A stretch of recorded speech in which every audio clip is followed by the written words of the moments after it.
there, welcome to another week of shows. I'm going to start off this week with some more from the Toyoda box set, which is a wonderful box set with third window films. There's another one from his early days, and now this is his later films. The Toyoda's been a major discovery for me this year. I've really enjoyed it.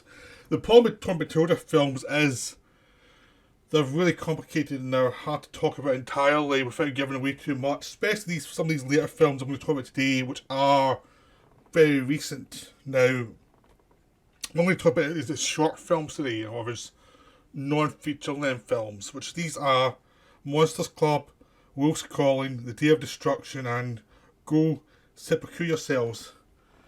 Now, I should start off by saying that it's almost impossible to talk about these films. Or at least the shorter ones.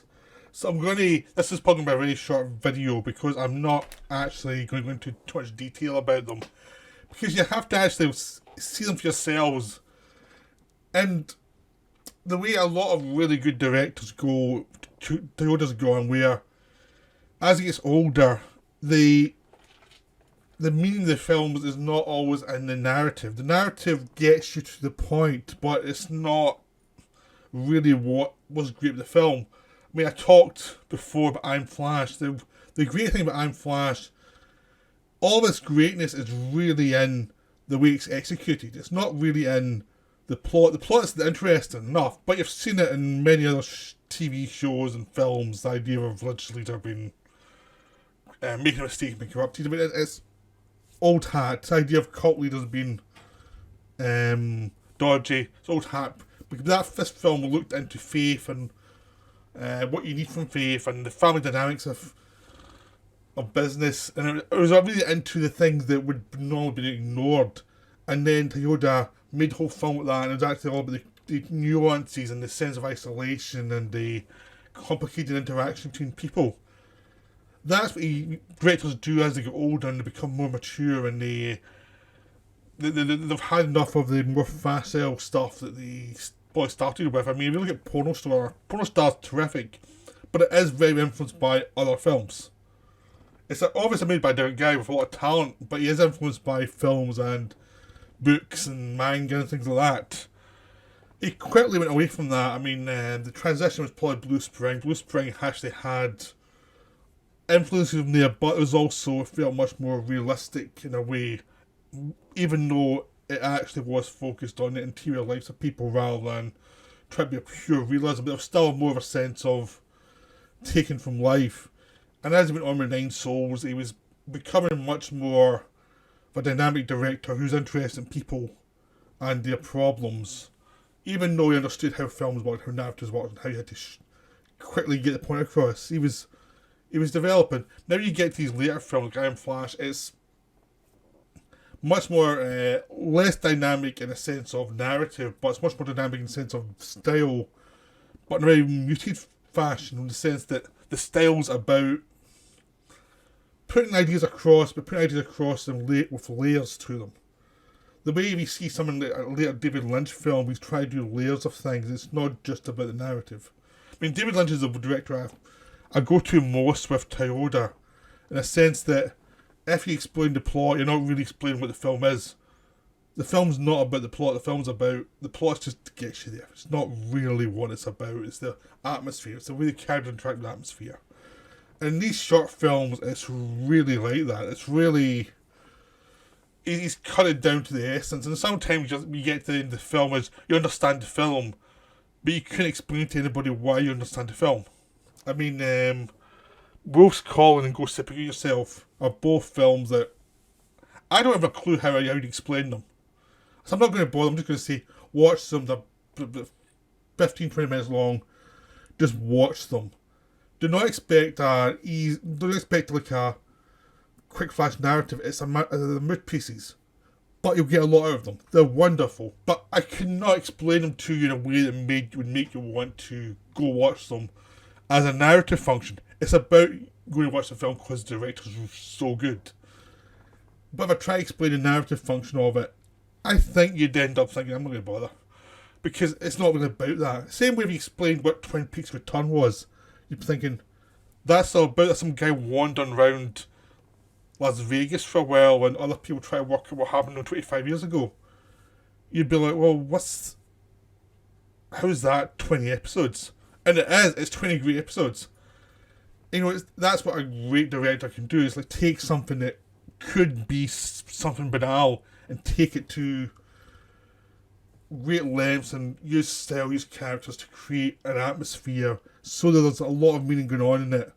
But the meaning is told in a visual way. You understand it as you go forward visually. You're understanding the sense of momentum, the sense of the character beats through the pacing of what they're doing, through the sense of what they're about by how they act.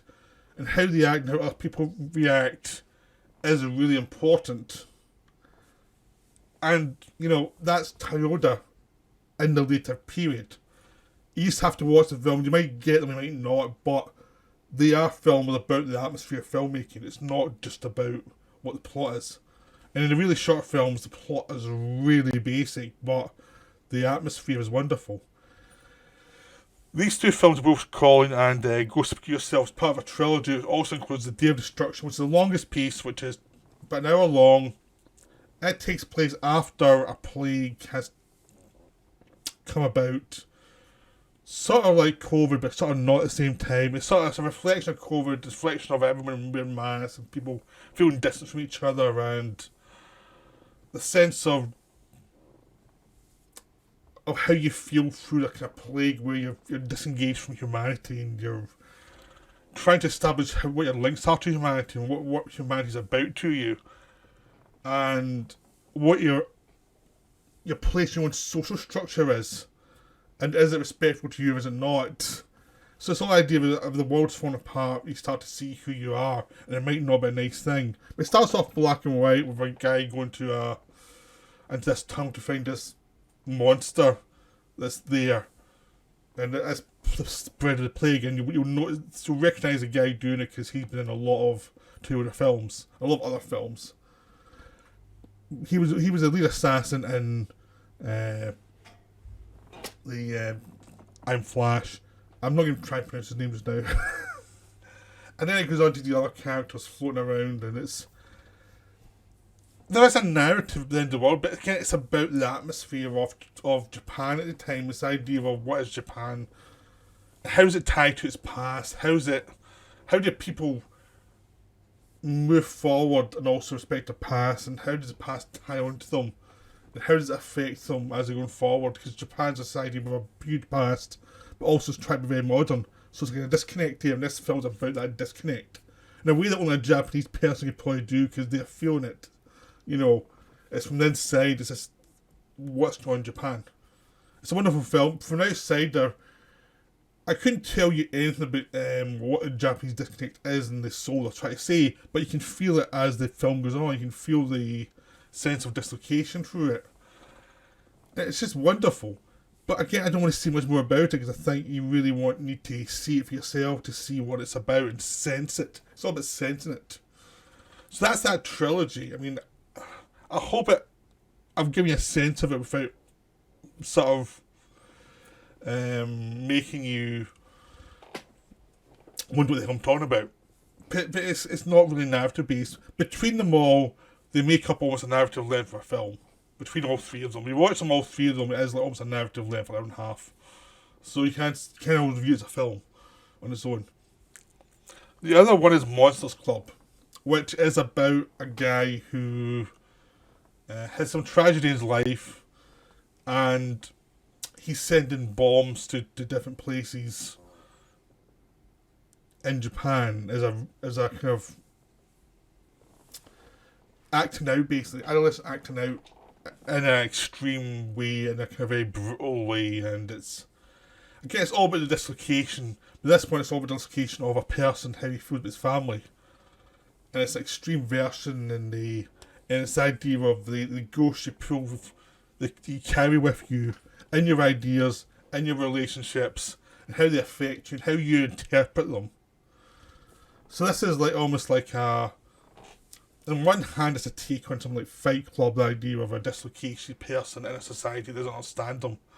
But it's also something like Solaris is how you misinterpret your own memories and how you can't fully see everything clearly because you're involved in it and you cannot clearly work out everything that was actually going on and how that can send you down a spiral. But like these other films, it's not actually about the plot, it's about the character stuff, it's about the sense of dislocation, sense of family, how family can haunt you. And the actual plot that sets it up isn't ultimately the important thing. The ultimate important thing is that's the product of the dislocation. It's actually about the dislocation. And that's what's wonderful about it. It's a sense of, it's a story about the feeling of what something driving you to a bad end. So it feels a lot more like Blue Spring than anything that I've seen of Toyoda. It feels very Blue Springish, really. It's that same sense of people not quite sure what to make of their lives. And it is wonderful. It's just genuinely wonderful. But it has no connection to anything else. It just is what it is. But it is great. I'd highly recommend it. But like I'm Flash, it's not the film you think it is from the plot description. The plot description gives you a sense of something that's almost melodramatic. And then you see the film and it's nothing like that. It's all about the atmosphere that actually is something to show the interior soul of the person and the state they're in. So if you're going there for a thriller, you're going to be disappointed. It's not that. It's really not that. But it is deeply wonderful. It's a deeply wonderful film. All four of these are just great. I highly recommend them. You have to see them. But they're not what you think when you see the plot descriptions. And Toyoda has moved on from his early films. So you can see it's still Toyoda, but you can see it's something else. It's an artist moved on. It's a middle-aged artist, really. And his other concerns, even though his concerns echo what he did in the past, his way of actually putting them out to the world is different. The sense of I have to get attention is not there. It's all about what's actually going on with these people. So it is a wonderful progression. And this is a wonderful set. I've only got Hanging Garden to watch now, which hopefully I'll do a video on next week if I see it this week. But the Toyoda set has been amazing so far. So there's been 2 box sets and they've both been stunning. So I hope you try both of them out because they're terrific films. Plus you've been supporting Third Window Films who put out some amazing titles. So that's me for now. I hope you enjoyed the video and I hope it's encouraged you to give the Toyoda set a try. Either of them. They're all great. Right, that's me for now. Bye.